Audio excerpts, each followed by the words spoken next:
Hello guys, so kumusta kayong lahat? So bakit ganito yung setup natin? Kasi malapit na ang undas o malapit na yung Halloween, no? So may pa-effect pa tayo. So mamaya guys, makikita nyo rin no, kung bakit ba may mga ganyan-ganyan tayong mga effect.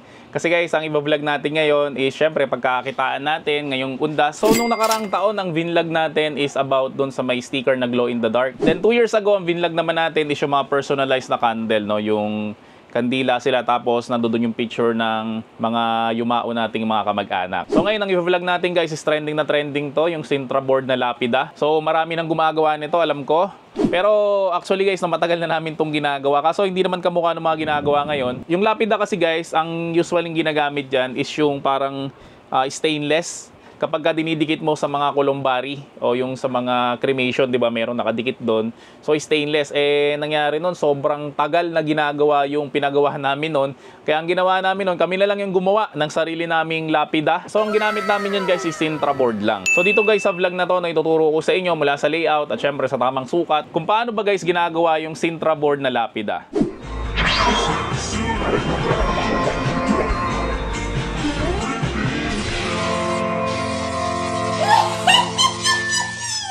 Hello guys! So syempre tuturuan ko muna kayo paano ba mag-layout. So bilisan na lang natin to guys para hindi na tayo mahirapan. Ay gumamit na lang tayo ng mga tools na ready-made naman just sa may internet, no? Hindi na kamukha dati nung mga kapanahunan ko na grabe gumagamit pa kami ng MS Paint, ng Photoshop, no? So ngayon guys, meron na tayo ngayong Canva. So free lang naman ang Canva guys sa mga hindi nakakaalam. So ang gawin nyo lang, mag-sign up lang kayo sa may Canva. So punta lang kayong canva.com. Then pag nandito na kayo guys, no, click mo lang tong create new design. Tapos, sa create new design, click mo lang to, custom size. Tapos ito, click mo to, gawin mong inches. Then, ang width natin guys is 7.5. Tapos, ang height natin guys is 10 inches kasi nga hindi natin pwedeng isagad hanggang dulo yung printout natin. Lalong-lalo na kung L121 yung ginagamit nyo. Okay, so click lang natin yung create new design. Click mo lang dito, search templates, tapos i-type mo lang memorial. Yan, so pwede ka nang mamili dito guys ng gusto mong design. So halimbawa, ito na lang yung pipiliin natin na design. So ito guys, pwede nyo itong i-edit yan, no? Nadadrag yan, ito nadadrag rin to, nadadrag yan. Lahat yan guys, nadadrag. Okay, so ibalik lang natin silang lahat. Tapos, itong picture na to, pwede natin itong palitan ng ibang picture. Pero syempre, nakakalungkot naman, no? Kung maglalagay tayo ng picture ng totoong tao dito. Kasi nawala na nga sila or kung buhay man yan, no? So hindi na tayo maglalagay dito. So click ko lang tong uploads, then upload files. So dito sa my desktop, ito na lang. Yan, halimbawa ito na lang skeleton na to yung gagawin natin na halimbawa siya yung na-deads, no? So idadrag ko lang siya dyan, ganyan yung itsura niya. Tapos pwede natin siyang ibaba. Yan, so ganyan guys yung itsura niya. Tapos ito pwede nyo tong palitan ng pangalan, halimbawa si Scale. Tapos ang palido niya si Leton. Yan, tapos yan na lang kung kailan siya nabuhay, kailan siya namatay. Tapos ito pwede nyo rin itong palitan ng mga gusto nyong quotes na pwede nyong ilagay dito. Yan, so again guys, hindi na tayo naglagay ng totoong tao dito. Kasi nakakalungkot guys na i-sample yung mga nawala talagang tao, no? So sana maintindihan nyo na bakit ganyan lang yung itsura ng layout natin. So next natin na gagawin, click natin tong add page. So mag-add page yan, magkasinlaki ang dalawa na yan. Tapos click natin guys yung elements. Tapos sa may element, hanapin nyo lang tong frames. Tapos pwede na to, itong pinaka-square. So i-drag nyo lang siya dito. Tapos i-drag nyo lang siya hanggang yan sa may dulo. Tapos ito hanggang dulo. Tapos ang size natin ito guys, 7.5 by 1.7. Yan, makikita nyo naman no, habang dinadrag, nakikita nyo yan, no, bumababa, tumataas. So dapat 1.7 siya. Then Ctrl Z, Ctrl V natin para mag-copy. So ilagay rin natin siya dito. Ito naman ang size dapat nito is 7.5 by 0.5 inches. Tapos, Ctrl-C, Ctrl-V ulit natin. So, ilagay natin siya dito. Yan, so ibaba natin ng konti. Tapos, Ctrl-C, Ctrl-V ulit natin. So, ilagay naman natin siya dito. Tapos ito, gawin natin siya na 1.7 by 1.7. So, Ctrl-C, Ctrl-V natin ulit. Yan. So, ganyan guys yung itsura niya. Tapos, makikita nyo dito, may bakante pa dito. Kasi ang pwede natin gawin guys is dalawang ganito. Halimbawa, kakopy natin to lahat. Ctrl-C, Ctrl-V. So, pwede pa natin siyang ilagay dito sa may taas. Tapos ito, pwede to dito. Tapos ito, pwede to dito. Tapos ito, pwede to sa may taas. So, dalawa guys ang magagawa natin sa isang Sintra board. So, ganyan yung pinaka-sample natin. Then, next natin guys, gagawin kasi natin dito is lalagay natin to ng design. So ang gagawin ko guys, na itatype ko dito is wood. Yan, tapos ito wood background. So pwede tayong mamili dito. Yung may mga crown guys, wag natin siyang pipiliin kasi may bayad dyan. So click lang natin tong see all.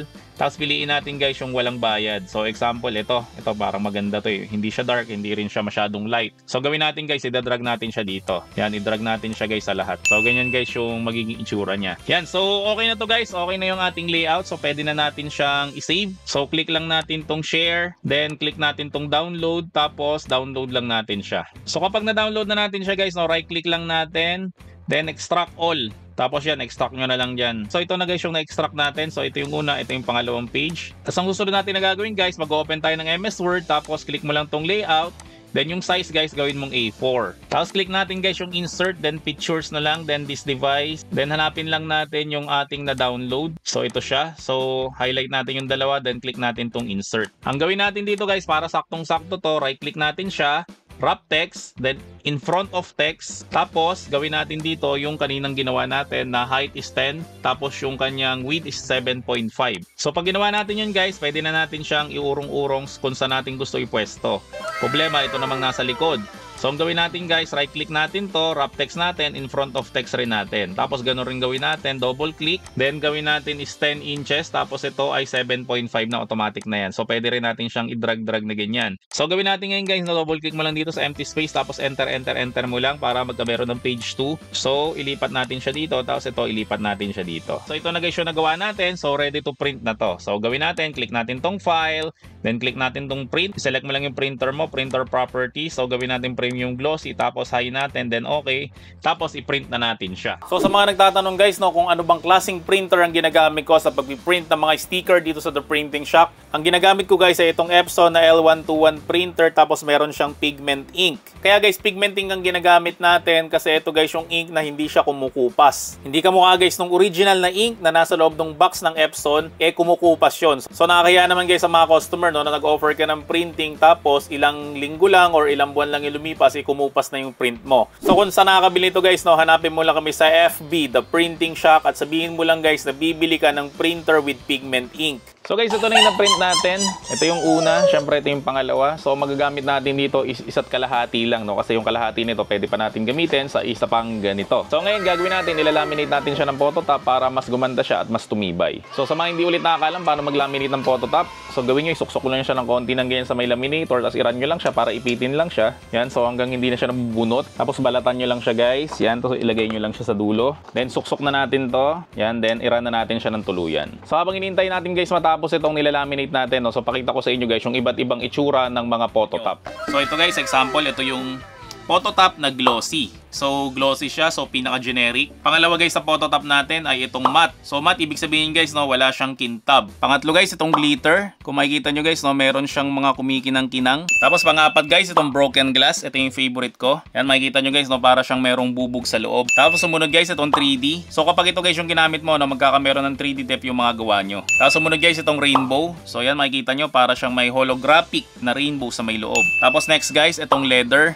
So pag ito guys yung ginamit mo na phototop, makikita mo na parang magiging leather wallet yung gawa nyo. Yun, know, meron siyang leather texture na hindi lang basta nakikita kundi nahahawakan mo rin siya. Tapos next guys, ito yung pinakabago namin, yung canvas matte. So trivia lang guys, no, ang painting is pinipinta siya sa canvas matte. So kapag ito guys yung nilagay mo sa yung mga picture, ang mangyari dyan guys, no, parang magiging painting yung mga gawa nyo. So guys, sa mga gusto mag-avail nito, no, so hanapin mo lang kami sa FB, The Printing Shop, at sabihin mo lang guys na mag-a-avail ka ng phototop.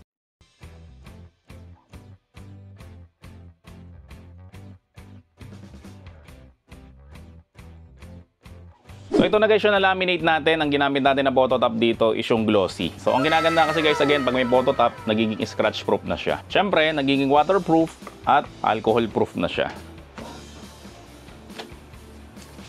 Diba?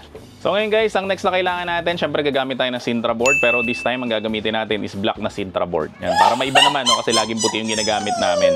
So ang black na Sintra board namin guys, ang price nito is 21 pesos ang isa. So mas mahal lang siya ng piso doon sa mga puting Sintra board. Pero ganoon pa rin yung promo natin. Pag bumili ka ng 20, may libre kang isa. Pag bumili ka ng 100, may libre kang 7. So ngayon, ang next natin na gagawin ay ididikit na natin to dito sa ating mga Sintra board. Yan, so nadikit na natin silang pareho. So ang next na gagawin natin guys, syempre puputulin na natin yung mga sobra-sobra dito. Okay, so gagamit tayo nito, ruler, at syempre itong pen knife. At syempre, huwag nyo kakalimutan yung PVC cutting mat para hindi guys magasgasan yung inyong mga mesa. So ikat ko lang siya. So guys, demo ko na rin sa inyo yung bago nating product. Ito yung Sintra board na side cutter. Meron siyang takip dito, tapos meron siyang blade dito. So ang gamit ito guys, no, para siya sa mga sidings, di ba? Pag gumagawa tayo ng 3D na Sintra board, yan nilalagay natin dito at dito. So ang usually ginagawa natin, di ba? Niruruler natin, tapos kinakat natin itong pen knife. Kaso minsan tumatabingi siya. So ito guys, may mga saktong sukat na to. Merong 1 inch, merong 3/4 inch, at syempre merong half inch. So yung ginawa nating layout kanina is ito is half inch lang to. So susubukan natin siyang ikat at syempre ilalagay natin siya sa half inch. So gagawin nyo guys, luluwagan nyo lang tong tornilyo. Yan, para mahugot natin tong blade. Tapos lagay natin siya doon sa pinaka bandang ito. Tapos sikipan lang natin ulit guys yung tornilyo. Tapos guys, ang dapat na nakausli yung blade niyan, dapat mas mataas siya kaysa doon sa may Sintra board. Yan, so ganyan yung itsura niya. Itong blade na to, dapat nasa tuktok siya. Yan, ganyan.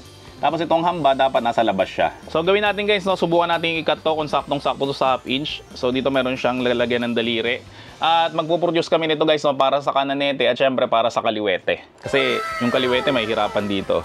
Hindi pwedeng pabaliktad to eh. Tapos makikita nyo guys na mayroong logo namin yan kasi nga pinagawa talaga namin yan sa tropa natin na gumagawa ng mga 3D printing. Cut natin kung saktong-sakto siya.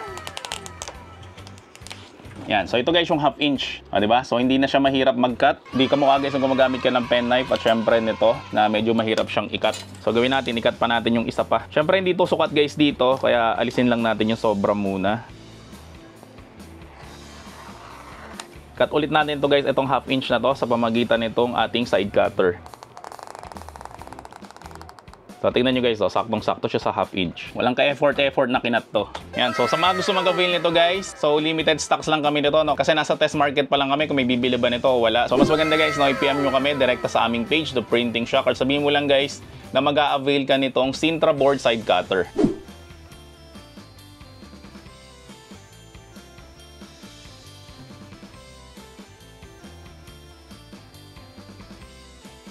So guys, kapag nakat na natin silang lahat, so ito na guys yung makukuha natin. Syempre ito yung pinakalikod, pinakasahig, itong dalawa yung sa gilid, tapos itong dalawa yung sa may harapan. So ang gagawin natin ngayon ay, ito yung sahig, tapos ito yung gilid. So ito, nakapatong dapat dito. Yan, so ganyan dapat siya. Hindi siya nasa gilid, dapat nakapatong siya dito. So gamit tayo guys ang 3 frag na glue. So lagyan lang natin siya dito.